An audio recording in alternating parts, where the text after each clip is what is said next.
Buenas tardes, nos encontramos aquí en la parroquia del municipio de Gacheta. Mi nombre es Tania Andrea Chala Hidalgo, estudiante del segundo semestre de Pedagogía Infantil. Entonces en este momento les voy a presentar a mi acompañante, que se llama. Bueno, mi nombre es el padre Alejandro Quiroga y bueno, contento de dar esta entrevista. La primera pregunta que tenemos para el padre es, ¿cómo definiría el valor del servicio?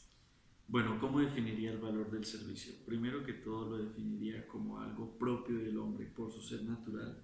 El hombre siempre está en tendencia a ayudar a los demás, ¿sí? Siempre está en ese ser dialogal con los demás, en su dimensión comunitaria. Entonces considero que el valor del servicio es algo intrínseco en el hombre y que el hombre, así no lo quiere hacer, siempre está dispuesto a ayudar a los demás, a tener ese deseo de preocupación y de velar por el otro. La segunda pregunta, padre, es desde su perspectiva, ¿cuáles son los beneficios de ser una persona servicial? Bueno, ¿cuáles son los servicios de ser una persona servicial?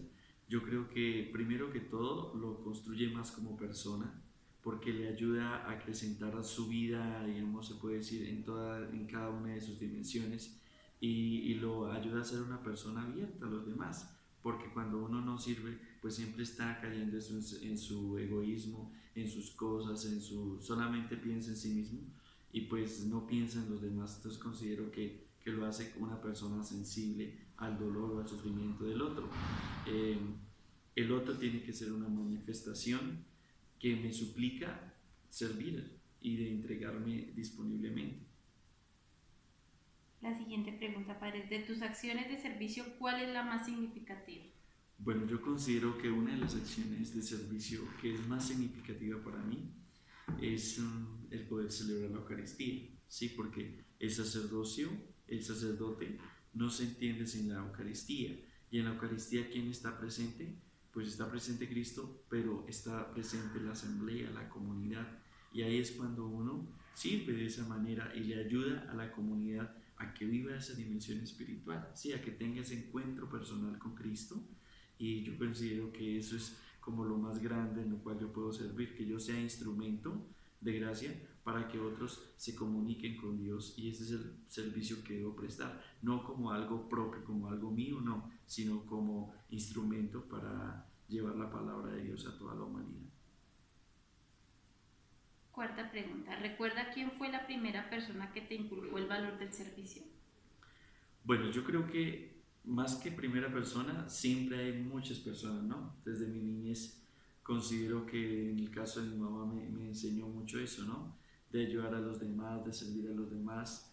También la profesora que tuve durante toda mi primaria también nos inculcaba mucho eso, ¿no? De ayudar al otro, de prestarle las cosas si no tenía el otro para las tareas, sí, de ser, digamos, hermandable con las demás personas. Yo considero que desde pequeño siempre mis padres y mis profesores me enseñaron a servir y a no ser egoísta, ¿no? A mí cuando niño me decía mi mamá, no, no sea egoísta, preste las cosas si las tiene, préstelas, no solamente para usted. Entonces yo considero que eso fue como lo que me enseñaron desde pequeño. A manera de reflexión, desde su carrera profesional, ¿cómo puede poner en práctica el valor del servicio? Primero que todo, esta carrera profesional y vocacional del sacerdocio no se entiende sin el servicio. Yo me ordené para servir. ¿Mm? Y la misma palabra de Dios lo dice, ¿no?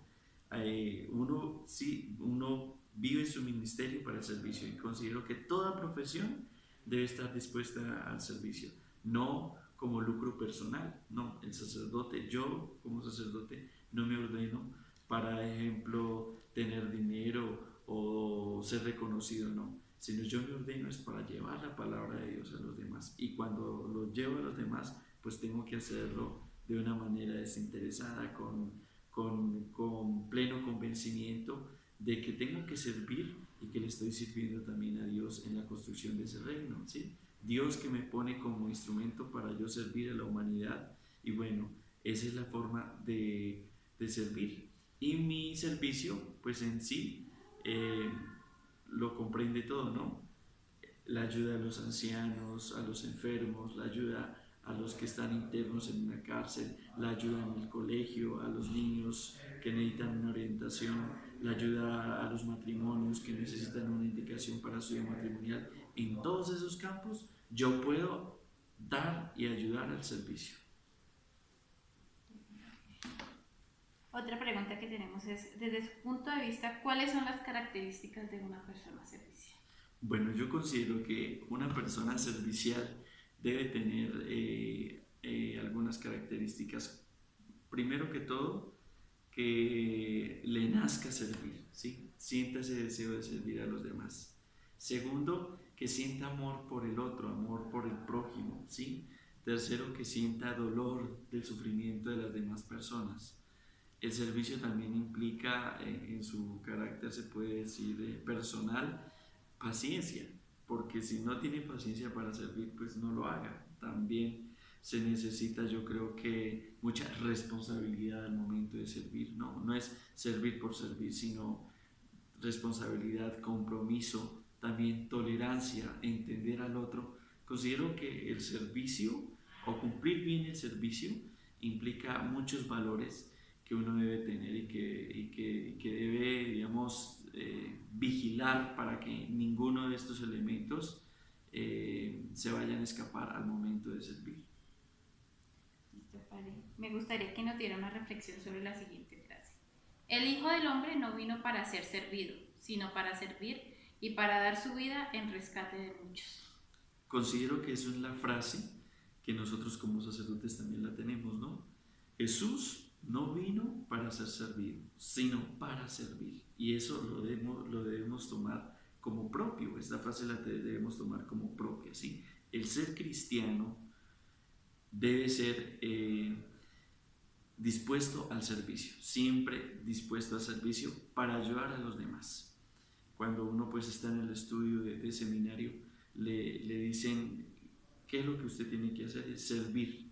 Y hay una palabra en latín que se llama diaconía. Diaconía significa servicio, la capacidad de servir a los demás, y no es un servir interesado, sino es un servir desinteresadamente. ¿Qué hizo Cristo al venir aquí en la tierra, en la humanidad? Él no vino a servir interesadamente, ¿sí? Él no vino para que lo glorificaran, le dijeran que era el Hijo de Dios, no. Él vino desinteresadamente a servir y a dar la vida, hasta el punto de dar la vida por el rescate de los demás, ¿sí? Ahí es donde adquiere sentido el servicio en el sentido cristiano, ¿no? En el sentido cristiano, el servir no es simplemente servir por servir, no, sino en el sentido cristiano el servir es dar la vida por el otro, entregarlo todo, renunciar a sí mismo. ¿Y cómo se vive este servicio? En todos los ámbitos. Ejemplo, la mamá que tiene a su hijo y que sirve a su hijo y es capaz de dar la vida por su hijo, por darle una profesión, por darle lo mejor. Entonces, considero que ya en un ámbito más comprometido, el servicio va más allá simplemente de un cumplimiento, sino el servicio va hasta el punto de renunciar a muchas cosas que nos pueden gustar. Y considero que eso es lo que yo entiendo en esta frase. No he venido a servir, no he venido a ser servido, sino a servir y a dar el rescate por todos, ¿no? Entonces considero que es eso. Gracias, padre. Desde mi carrera considero que el servicio se hace muy importante, ya que la enseñanza a un niño, el darle ese cariño, ese afecto y mostrarle la importancia que es la ayuda al otro y la ayuda al prójimo, el mostrarle que en este mundo vinimos es a servir y a estar dispuesto a la otra persona, pues no somos uno solo, sino somos muchos en este mundo que necesitamos la ayuda, aunque unos estemos mejores que otros. Entonces, padre, le agradezco todos esos mensajes tan bonitos que nos dejan con la palabra del servicio, cómo profundizan esa palabra tan bonita y tan importante para todos. Yo digo que las palabras, sí, muy bien, pero más son las acciones. ¿Cómo se ve el servicio? Es en la coherencia de vida que uno tenga. Y lo mismo les digo, ¿no? A la profesión que uno tenga. No verla simplemente como profesión, sino como vocación, ¿cierto? ¿Cómo te mides si eres servicial? Ya en el ámbito del trabajo, ya cuando eres capaz de darlo todo y de no simplemente decirlo de palabras, sino también con acciones. Entonces, eso es el servicio. No es tanto a veces lo que uno puede decir en teoría, sino lo que los demás digan. Oigan, mire esta mujer, ¿no? Esta docente, ¿cómo es de entregada en el servicio? ¿Cómo ayuda? ¿Sí? ¿Cómo hace? Mire, lo mismo el sacerdote, mire, cómo se desgasta por su comunidad. El médico, cómo ayuda a aquel enfermo. Entonces, es en el campo de trabajo donde se ve verdaderamente el espíritu de servicio. Muchas gracias, Padre. De verdad que le dejamos muchas enseñanzas y esas ganas de servir a la comunidad, de servirle a los niños, de ayudar a este mundo a mejorar y todo por medio de las acciones. Muchas gracias y hasta luego.